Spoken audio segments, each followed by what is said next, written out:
Jonathan Taylor is currently in a timeshare. The timeshare is going away, right? I don't want to spend a lot of time here, but I want to know that you know that the timeshare is going away. Yeah, I feel as though this week was a bit of a turning point. I thought the first week was kind of just like, welcome back to the NFL. Let's get you a few snaps.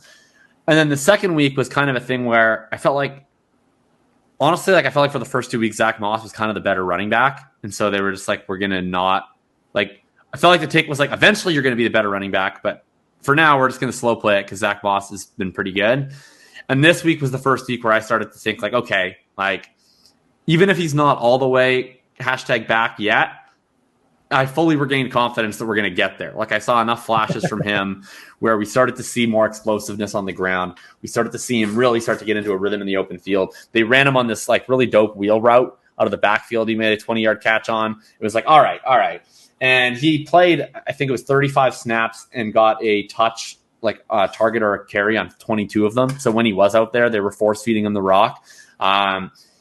You take 22 touches, it's you don't even necessarily need an 80% snap share if you're getting that on half the snaps. Yeah. So I think that we're clearly moving towards Jonathan Taylor getting into the 75% snap share range. And the most important thing to me was he was already playing more of the passing snaps ahead of Zach Moss. So that receiving ceiling, I don't know what it's going to be long-term with Richardson, but in the short term, Minshew, man, he loves throwing to those running backs. So I think we're going to see some 8-9 target games over the back half of this season for Taylor. I was literally just going to say, I'm really thinking that Jonathan Taylor is a strong buy right now because we have Gardner Minshew for the rest of the season. There's a little player came out of Jacksonville. He's a number 4 overall pick. His name's Leonard Fournette. He had 70 receptions or something with Gardner Minshew under helm. And that is far and away Leonard Fournette's best receiving season. And Leonard Fournette was a good receiver. I don't know, good receiver is the right word, but a prominent receiver for his entire career. But that season was another level for him. And I'm if we get something like that from somebody as good as Jonathan Taylor, that would be a really, really exciting finish of the year. I think Jonathan Taylor has strong possibility of being the number 1 fantasy win the championship running back this season. Minshew convinced people that James Robinson was a good pass catcher. That's true. Gardner Minshew will check down to anyone. The game against Jacksonville, I think he threw 17 times to Zach Moss and Jonathan Taylor combined. They didn't throw that much this week, but if they play from behind in future weeks, it's just going to be Minshew playing from behind he just checks it down repeatedly. So it's going to be fun. I think Jonathan Taylor, I guess it depends on your definition of superstar, because I think Taylor is always going to be more likely to live in the very high teens than the 20s. Just because outside of maybe this year with Minshew, he's going to be predominantly relying on rushing.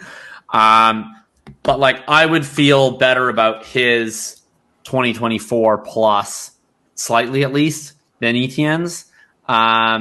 So maybe if I had Etienne as a very high end in the starter tier, or I have Taylor as the very low end of the superstar tier. If that makes sense. I think for me with Jonathan Taylor right now, I'm we should probably buy Jonathan Taylor. I think he's going to have a really, really strong end of season, which is going to have a very solid result on his fantasy value. And then we have all offseason to figure out what we want to do at that point. Right. And I just feel we're probably going to win our league with that's a bit extreme. We're not going to have a 90% chance of winning our league with Jonathan Taylor, but he's probably going to give us as strong of a chance as any other running back other than Christian McCaffrey to win our league this year. I honestly think he's probably RB2 in points per game from now forward, rest of the season, which is going to be great. And then we can take that momentum into the offseason. We'll have, the offense is going to be better. Anthony Richardson's back. Look at how he had this really strong EPA. He's a real quarterback. This is going to be awesome. And then we can just go ahead and, if the masses go overboard and pump JT way up like they have in the past, then we get out. And if the masses just slow play it, then we'll just hold. Right. And he's still going to score 18, 19 points a game anyway, even with Richardson next year. So it's for fine. sure. like, I think the real fear with Taylor was like, what if Richardson's a stone disaster and the offense just doesn't move? But that's not going to happen. I mean, and the nice thing that every single Colt, from Taylor to Downs to Pittman, like everybody's really benefiting from just how many plays they run every single game with Shane Steichen. Like they're just playing at an absolute breakneck pace. They were doing that with Richardson. They're doing that with Minshew. I have no reason to think that won't stick.